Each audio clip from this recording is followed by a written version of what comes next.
Hello everybody. Hey, today we're going to get on with some of the stuff on the 144001.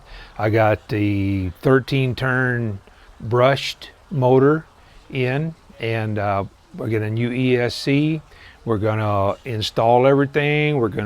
I don't have a Kraken available, so we're going to release a little bit of magic smoke, and well, we'll talk about it in a little bit. So anyway, if you like this, think about subscribing, share it with somebody, and if there's any things that I don't cover in here, ask them in the comments.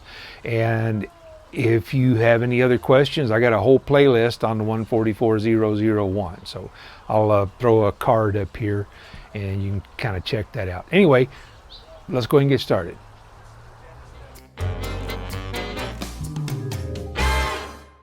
Today we're going to work on the 144001. And what I've got is a new ESC and a 13 turn. I know that says 45 turn, but that's I guess they've got one box that fits everything. Let me just double check. Yeah, 13 turn. Okay, so a 13 turn 540 motor and a 60 amp ESC. That is, in theory, let me just double check that. Yes, okay. It is rated for 2 to 3 cell LiPo, 4 to 9 nickel metal hydride, and it has a 5 volt 2 amp BEC that is switched. And you move this jumper if you want to run nickel metal hydride batteries. You move this jumper over to these two pins. We're going to be running it on a LiPo, so I'm going to put it back where it came from. One thing I want to touch on real quick, I've seen several issues, a couple of conversations about this, putting washers under the wheel nuts on this car. Now, you can't see the ESC anymore because I got rid of it, but the version 2 and version 3 car, the ESC, the version 2 had a little tab on the top, and version 3 actually has a little red switch, and they have the longer axles. This car is a version 1 car, and the problem with this, it had a remote switch that was actually stuck right there off the back of the ESC. And on the version 1 cars, I'll zoom in on this a little bit. I'll zoom on this a lot. The axle stud does not stick through the nut. So if you put a washer behind that, the whole purpose of the nylock, get something in there smaller than my finger. The whole purpose of the nylock or the nylon nut is to engage the threads so that they don't vibrate and the wheel nuts come off. If you watch very many videos, the early videos when these things first came out, the guys would take off and the wheels, they'd lose a wheel. And that was the problem, is the axle studs are too short. So that being said, that's on the first version. Here's the second version. And again, I'll zoom in for you. As you can see, there are, 1.5 threads visible right there. So the nylock nut is completely engaged. If you put a washer underneath that, you're going to basically run back into the same problem that you had with the version 1 car, where there's not really enough thread engaging the nylon, and that's the whole purpose of a nylock nut. And I got one other thing to say, but just to show you real quick, just dump a washer in there. Now you might be able to find a really thin washer that would work okay. And we'll go over this in just a second. Now we're back to the same issue that you had with the version 1 car. The axle stud does not completely engage the nylon. It's mostly engaged, but not completely. Not to my satisfaction. So I'll point out when I get this off.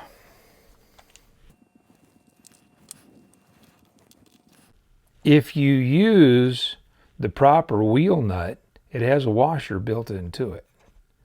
So now they do make nylock wheel nuts, or nylock nuts, that don't have the shoulder washer built into it. But if you get the proper ones, they have a shoulder washer built into them, and you really don't need to worry. You get some extra engagement to the rim, but on this particular car, no more weight than the car has. I don't think it's that big an issue. I don't see it as beneficial. As you can see now, the end of the threads are protruding through, so you've got full engagement in the nylock nut. You probably don't need any Loctite on these wheels. Well, that's not to be said that there's never a reason to put a washer underneath these. I just don't think it's a requirement on this particular car. I think it's more of a disadvantage than it is an advantage. We're going to swap this motor out. I've run into a little bit of an interesting situation here, and I was checking the alignment on the gears. That looks good. The problem that I have is the shaft on this motor is a little longer than the original shaft was. So when I put the cover on, that's making contact. Now, the options that I see right this second, I could shim this, use longer screws, and then everything would be fine. It would pull this back, and I've got plenty of adjustment left on the spur gear. But if I do that, then I'm going to lose some of my contact between the motor case and this aluminum mount. I think this will help pull heat out, so I'd rather have the surface contact here. So what I'll do is I'll take this out and grind the end of that motor shaft down just a little bit. So I'll show you what that looks like when I get back. Okay, got the end of that ground down. I didn't change the setting on the pinion. I just ground that off a little bit, and I just did that on a bench grinder. Just be very careful. Okay, so I've got left to do is put this back in the car, get this little notch under the drive shaft, and push the gear back and rotate this into its little cup there, mesh it up with the other gear,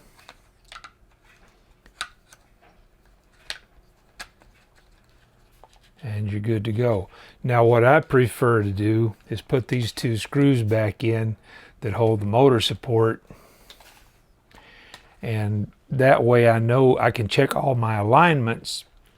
Now I will tell you, I'm using the original Phillips screws, and the only reason that I'm going to use these is for some reason I was thinking that these were an M3, which I have in stock.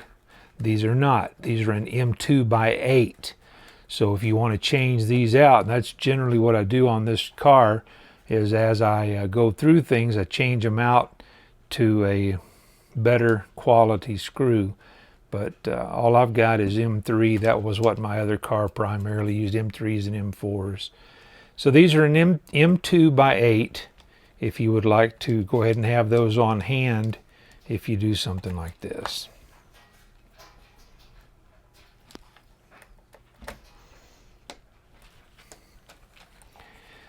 So now we need to double check the alignment on the gears. That looks good. And the one thing I like about this car is with this bearing on here, it keeps everything in check. Now this is a kind of a fiddly part, and you can take the top brace off. Don't. That's that. And as you can see now, that's no longer making contact. I've got some physical clearance there. So I can put my gear cover back on.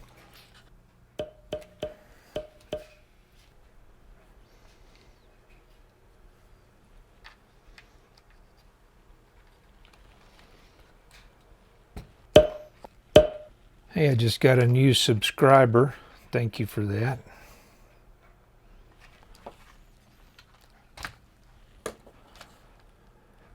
Okay, so now we've got to put the ESC in, and oh, I've got to change the connector because it's got the little Tamiya connector on it. I got to put a Dean's on there. Well, I was going to go make sure that the gyro was in there the right way, and I got on the throttle, and I had a runaway. I made a couple of little passes in front of the house, then I got on the throttle, and I let off the throttle, and it kept going. And I didn't have the camera on naturally, so it went into full-blown smoke mode. It melted the lead out of the ESC, and I mean, the ESC wasn't even hot, so something internally in that ESC, and so there's the, oops, that's the motor. And that was on 2S, so I don't know. I happen to have a 1060 on hand, so I'll throw the 1060 in there and see if we can get some kind of run time out of it. We're going to try this one now. It also has a Tamiya connector on it, I think.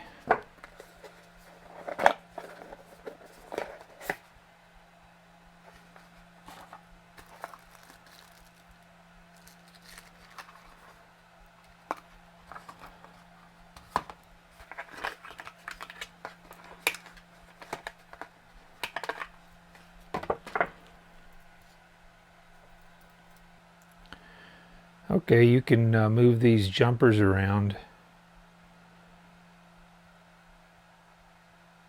and it's set for nickel metal hydride, so I'm going to change it over while I am thinking about it to LiPo.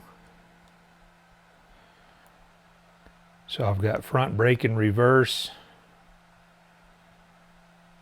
and I've got it on LiPo. So go put a Dean's connector on it. We'll give this one a try. Looks legit.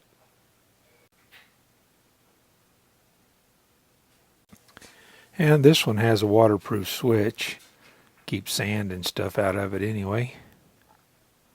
Check out the tires on 2S.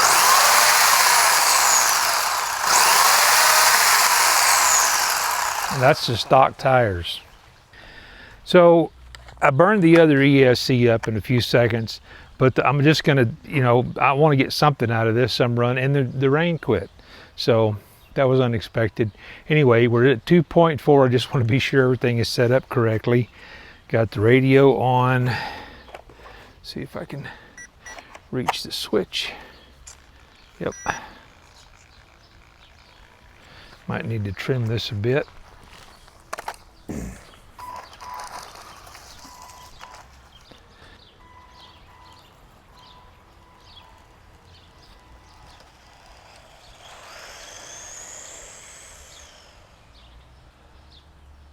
This is on 2S.